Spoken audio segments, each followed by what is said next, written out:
Youngbuck, let's just start here, mate.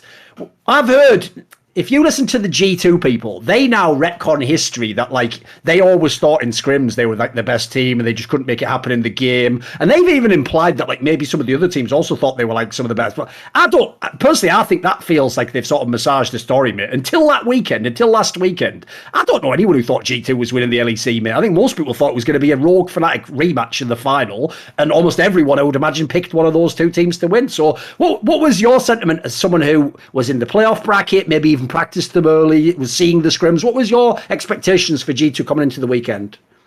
Coming into the weekend, I had relatively low hopes for them. But what they did say about scrims has been true, I think. So we beat them once in a scrim somewhere in February, and apparently it got a few people talking between each team. And they told us that we were the first team to ever beat them in a scrim set. So that's December, January, February. So that's shortly before playoffs. And did you play 5 games in the scrim set? Yes, so we went like 3-2. So apparently they had been stomping scrims a lot, and they had beaten us a few times earlier. So I want to believe that. It's just what I felt in scrims is that they were winning a lot of games by having really great draft pivots. And on stage, teams prepare for G2 specifically, and they are, because in the scrims you're not always drafting to beat the team you're scrimming. Yeah, you're drafting for yourself. What you want to play, sure, yeah. So there was a very big contrast between G2 in scrims and G2 on stage. Right. So I always felt going into playoffs, there was a really clear favorite top 2 in Rogue and Fnatic, and then the other 4 teams were just going to fight for the 3rd place, basically. But the G2 in scrims ended up showing up.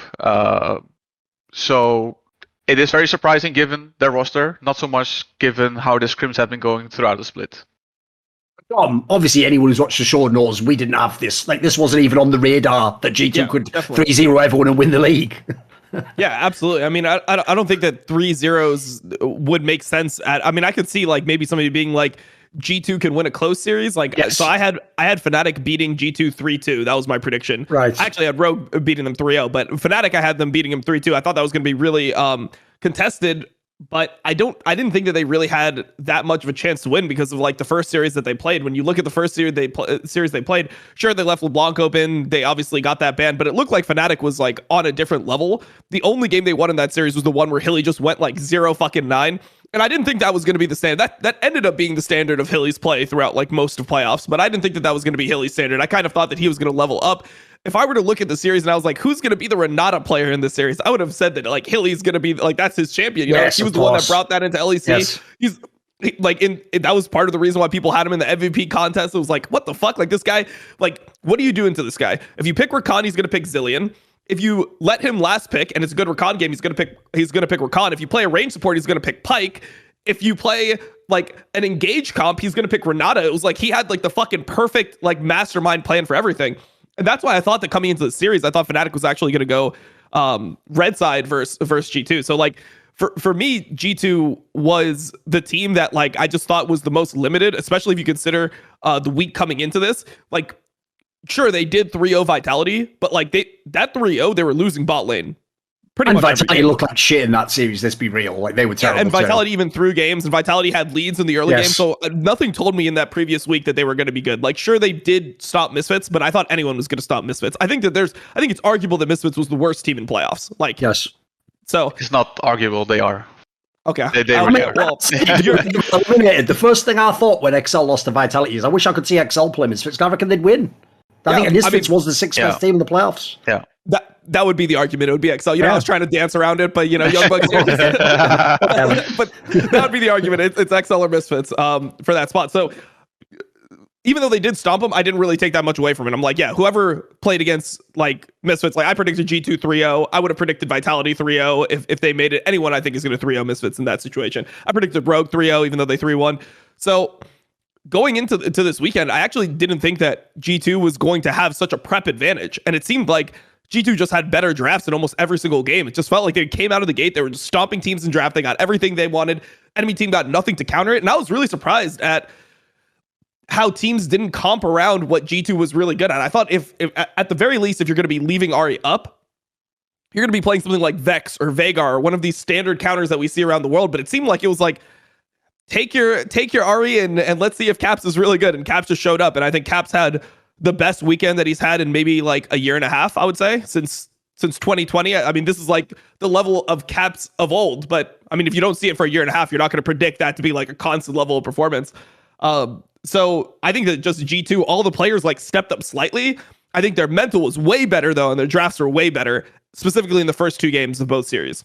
Sure. I definitely want to dive into some of the draft stuff. But actually, Youngbuck, I want to get your take on that. Obviously, you have coached Caps when he was also Prime Caps and he was Epic, etc. Do you think it was noticeable, the difference? Because I know some people were even putting it down to finals, crowd, obviously more familiar circumstances the last couple of years. This was more in line with the Caps we're supposed to see, right? Did you also agree the take that he was a bit sort of subdued this split? I think he was a little bit subdued, but for me, Caps is a player that if you ask me to build a team and select a mid laner, even after this split with Pugnatio popping off, I would have taken Caps any day just because I know what Caps can do. Would you have taken him over Humanoid? Yes. Okay. Because that's the one that I think most anyone. people would. Okay. All right. Yeah. I know that Caps had a pretty rough year last year, but I think that had a lot to do with things that also happened within the team and things that didn't have much to do with gameplay. So I think if he has a good environment, and I think G2 signing someone like Dylan helps a lot because they had a really good relationship back in 2018, 2017. I think if you provide Caps with a good team atmosphere and keep him happy, then he'll perform better than any other mid laner.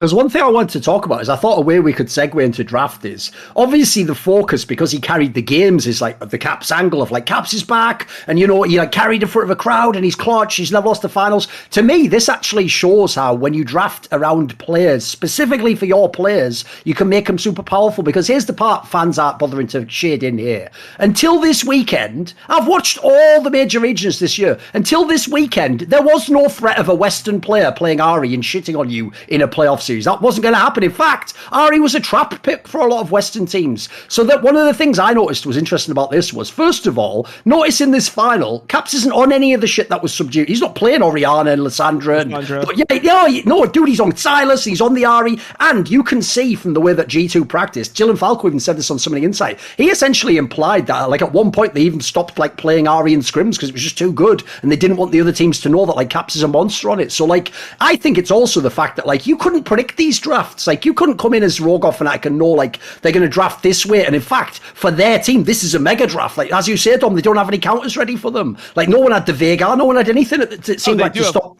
They do have the counters, but the counters are dog shit. It's like, here, we're going to play Lucian Rumble into you. We're going to play Lucian Rumble, 0 CC into Ahri. The Ahri's going to be fucking unleashed, can dash around, doesn't have any threat, nothing to worry about. I mean, the thing that makes Ahri difficult to play into Vex and Veigar is they both have this long fucking CC. I mean, if Ahri dashes in, you drop the cage on her. It's like she has to waste a dash charge just to get around the cage, or just maybe even 2 just to like position into the fight, which is why you see this as like a main counter a lot of the time. And then Vex is the same type of thing where you have this fear that it like makes it so difficult to play, and you have the potential to get one shot. If you get hit by the R or something, you can get absolutely one shot by a Vex, or you can get one shot by the Vex and the jungler within the CC. So I was kind of disappointed in how teams adapted, because I thought, like, just ban the Ahri, man. Like, he's clearly fucking insane on Ahri. Just ban it. But if you're going to let it through, like, it can't be Lucian. Like, Larsen's Lucian is not stopping the Caps Ahri. I just don't believe it. Also, I don't know if people saw this, but a fan actually did a screenshot, and it's right. If you look in game 1 of that Lucian versus Ahri game, one of the reasons Jankos gets the gank off is he perfectly goes around like the fog of ward, just outside a ward. So Larsen thinks, because he has a ward on his side of the river, like on his side of the lane, he thinks that he can just about see all the river, so he thinks he can't be ganked, and that's why he played up, and he died like immediately at the beginning of the game, and the kill went on the Ahri, if people remember, I think off the top of my head, right? And it was already rolling. What did you think of this like draft pivot they took here, Youngbuck? Because it sounds like whatever they did in practice, they came in with a different sort of almost pool of champions to the other teams. I think Ahri in particular was not something that a lot of EU teams were scrimming with or preparing for. It was just like a very niche pick. If opponents had Hecarim in the team, then you could see some Ahri. But other than that, I don't think any team could have seen it coming. And just generally speaking, I think G2 always has this flexibility where they were always playing around top lane, but you have Caps on your team. You can always play mid with a mid jungle, and that is something that G2 used to be really good at, like Caps. And whenever you would scout the old G2, it was always everything was about mid jungle support. So I'm not too surprised that they actually pivoted away from just playing through top lane and tried to be more flexible. Yeah. Actually, a very interesting thing, Dom, is obviously another player that's a veteran that was on the team. Again, it's not really a surprise that Jankos could win the LEC, right? Mate, he just lived up to the billing in these playoffs. Like, I saw Dylan Falco even said he thinks game 2 is like an example of where if you're the coach, you know it's like a masterpiece by a player, but you won't see it in the server. He says in game 2 of that series, basically, Jankos just shot called that entire game, and it was like, it just made miracles happen, basically. So it sounds like he just fucking locked into this meta, mate. I have the same take as I had last time on the show. I think he's the best jungler in LEC. I did not drink the Malrong Kool-Aid, even though Malrong was fucking... That aged pretty badly for those fans that are hating on us. You know, I'm sure you saw that, Dom, where everyone was hating that take. Like, yeah. So how did you think in the finals? How's your MVP there, boys? You enjoy that? Nah. I still had Rogue winning. Like, I thought Rogue was still going to win in spite of that. I didn't think that jungle diff would be enough to overcome it because of like how well Rogue was... It looked like they were playing. But Jankos, I think that this is to me the most impressive title that he's won by far. I mean, even though he won finals MVPs and the other ones, the fact that he was able to do it, like all the championships, they came with the super team, right? And it's like all of them shared those together, and they were really far ahead of other teams. Like, even though some of those finals did get close, it felt like they were always the team that was going to pull it out. It just felt like almost inconceivable that Fnatic would win any of those finals. And this one, not only does he have like just worse teammates in comparison to what he had before, compared to the rest of the league, obviously, because people get better over time, but compared to the rest of the league, his teammates are not as good, not as dominant as they were before. It's also the one where he has to step up and be a leader. Like he never actually had to be the leader. I remember when he won, it was either his first or his second championship. Maybe it was after his full first year. But I remember him like on stage doing the interview where they're all in the little like director's chairs in the front. And he was thanking Perks. He's like, I just want to say like, thank you, Perks. Like, I think he's like a really great leader. And Perks is like, I'm going to cry. Like that whole moment where it felt like he had so much respect for Perks actually having that ability to lead them through all the tough situations. And it felt like now he's the guy that's doing that. Like he's the fucking old grandpa on the team. Like you even hear Flock and he's like, hey, like after we win, Dad, can we do the CU together? Can we do CU on stage? And he's like, yes, just don't be too fucking loud. All right. Like get your homework done. Exactly. Yes. Yeah, exactly. It's that vibe. So for me, I was just like really impressed with Jankos winning a title here, because this is a title he's not supposed to win. Right. And like, they just won by just having like good fucking mental, like good drafts. He played really fucking well. Jankos was just all over the map, ganking all over the place. So to me, this was the one where I was like, damn, bro, like Jankos really fucking got it done. It's not like he was just surviving within that G2 team. Like he is fucking special. What do you think, Youngbuck? I have to just agree with Domir. He is the best player, and again, it's similar to with if you build a team and you have to choose a mid laner, you choose Caps. If you choose a jungler, you don't choose Malrang. You always go for Jankos. Easy, yeah. He's the GOAT of European jungle. Yeah. I even thought, by the way, that story which only came out after he won the finals, that's like some anime shit, where apparently when Wonder did that tweet when Fnatic first beat G2 earlier in the split, when Wonder did the tweet about like, you know, essentially what he implied was like, you know, oh, last year's G2 was worse than this one or whatever. No, better than this one rather, because he was on that team, wasn't he, with Reckless, and then he tagged in Reckless. Jankos said basically that he saw that tweet and it did like tilt him, but he didn't say anything to anyone. He just really wanted to win so hard. And then it's only like after he won that he even mentioned, which is, by the way, that is just like that Michael Jordan documentary. Like, I know everyone spams that meme, but the difference is normally that meme doesn't fit. That does fit. He really did just go, and I took that personally, and then just like made a fucking death note or something with Wonder's name. That is fucking sick. I love that. I actually love that he delivered on it as well. Because you even see, by the way, in the mic check, there is a moment in one of the games where he's like, we've got to get Wonder right now. Like, I'm like, wait a minute, is that, what the fuck? Like, I love that shit though, because when it actually plays out, that's like proper UFC shit, mate. Like a legit storyline that the beef was real. Cool. I will say it's very convenient when your team wins that you drop the story afterwards. Sure. Like, yes. Sure. because like, you know, I can assume that like Larson has the same thing lined up. It's like, I remember when all those people were doubting and saying we were chokers. Like I was going to overcome it in this finals. And then it's like, they get like 0-3. He's like, fuck, well, shit. Like, I'm not going to say that publicly anymore. Like just stock that one away. Maybe next split we'll go with it. So I think it just, you know, it's very convenient, but I do respect it. I mean, I believe it. I think Jankos is somebody who would fucking find that shit super annoying, especially if he's within the team. I mean, it seems like this team, they just like each other way more than the last one. Like they just seem like they just enjoy being around each other more, which is really core. And it feels like the other teams just weren't able to like match the vibe within their team. I mean, when you listen to the mic check, right? And it's like they're just like celebrating game one. It's like you hear like fucking be like Sue, then like you see Broken Blade out of the course, Sue, like they're just fucking they're just loving it. And then you go over and you hear Rogue and they're like, guys, I really just hope that we can get to game 5 here. Like, true, please, yes. if we get to game 5, we can win the series. I feel like I haven't played a game yet. It's like, yeah, I know. man, me too. Like, yeah, they were like War Survivors or something, weren't they? Like, I haven't even played League of Legends. Yeah, I know, it's mad, wasn't it? They're fucking going through it, bro. They're going through it. So I feel like there's something we could segue and talk about right there then, Youngbuck. With all the great teams you've in, what do you think about that aspect of like the sort of vibe within the team? Because I also got the sense, by the way, that's the real reason that they did the moves at the end of last year, and why we heard the story that like Caps and Jankos were the ones who sort of voted like no to Reckless. They essentially didn't like the vibe when he was in the team. Like for whatever reason, they were never like all felt like a team and on the same page and stuff. Like, yeah, for whatever reason.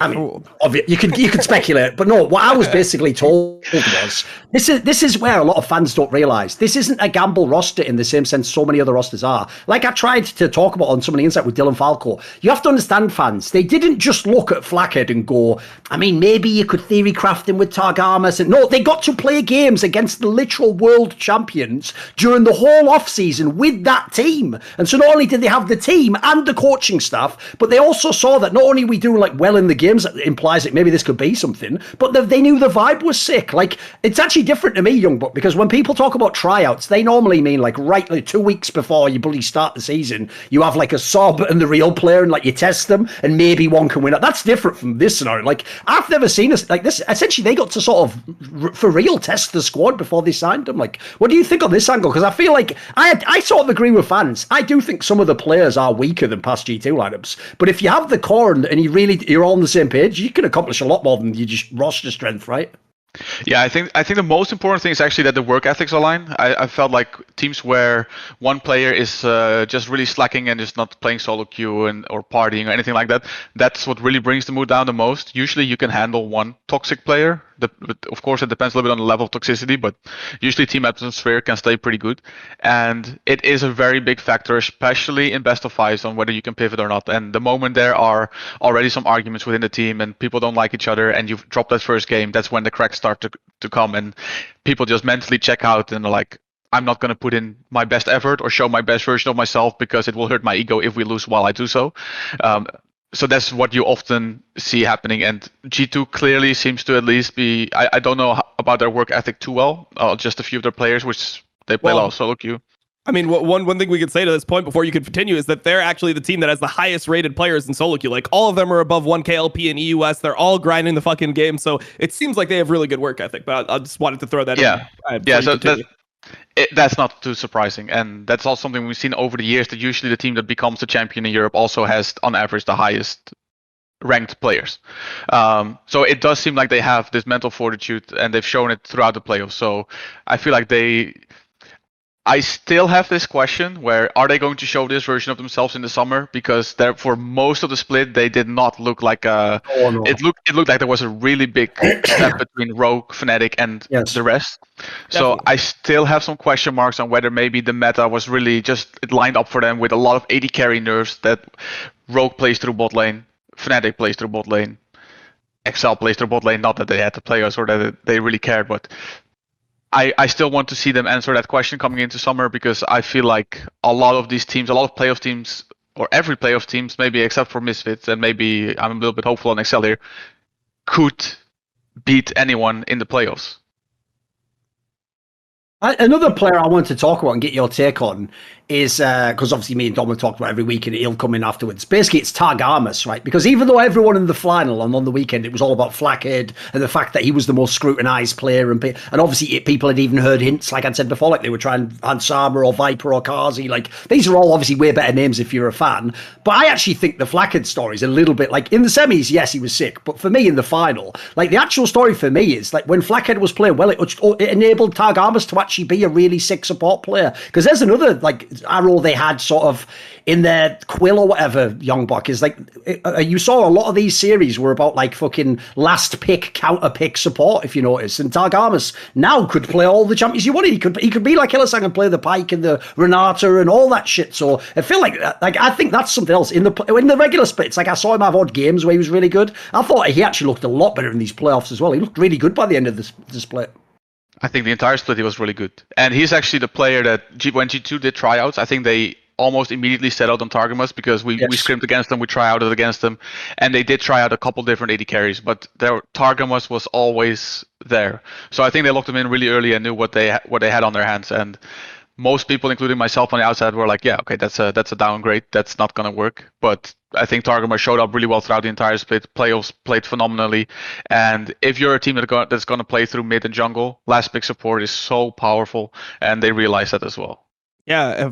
I mean, last pick support is really powerful, and then also, I think he just stepped up in the semifinals and finals compared to how he played the week before. Like, if you think about the reason why Vitality seemed like the hardest series for G2 is because their bot lane was getting stomped in most of these games. Like, their bot lane was really far behind, and Targamas outside of lane has never been a question. Like, everyone knows that he's really good outside of lane. The problem is that a lot of times what was happening is that they're getting beat so hard in lane, they're getting locked in the lane, and then you're just going to lose too much if you exit the lane at any of these points because you don't have the roam time. You're not able to like push the wave. You're the ones that are always catching the wave and going to base second. So I thought in these two series it was really important that they were actually able to play matchups like well 2v2. Like, they were winning a lot of the 2v2s.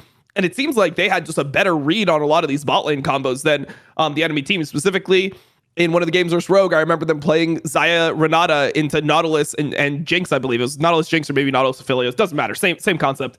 And they would just like walk up, let the Xayah get hooked. And as soon as the Xayah gets hooked, the Renata ulties, Xayah ulties, they just turn and they kill whoever's engaging. And it felt like other teams like didn't know that that's how the lane matchup worked because they were just hooking directly into them. They're like, oh shit, I can hook the AD here. I'm going. Didn't realize that they're just losing that trade. That's a losing trade when you play against Renata Xayah. So it seemed like they just had a better like mentality. They just understood a lot of the matchups better than Rogue and Fnatic. You sort of hinted at this, Youngbuck, with what you said earlier about like you didn't know if G2 in the summer would be like. Here's the problem, mate. That finals performance on that weekend was epic. Like, Caps was amazing. A bunch of people stepped up. I sort of have the same vibe though, mate. Like, I sort of feel like as much as it sounds like being a hater, I sort of feel about G2 like I feel about Jankos right now. It's like, he's not the best jungler in the sense of like, he's not the one having crazy pop-offs every game or like he play everything. He's more like his level's going to be really good.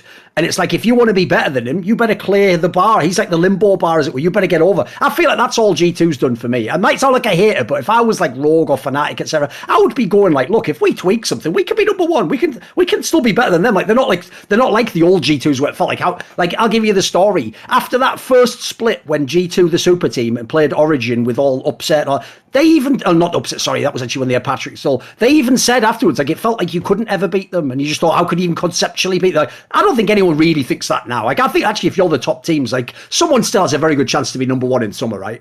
Someone other than G2. Absolutely. Very high chance, yeah. Want to see more cool, funny, interesting clips based on topics from my content? Well, subscribe to this channel then, or, be a pleb and don't.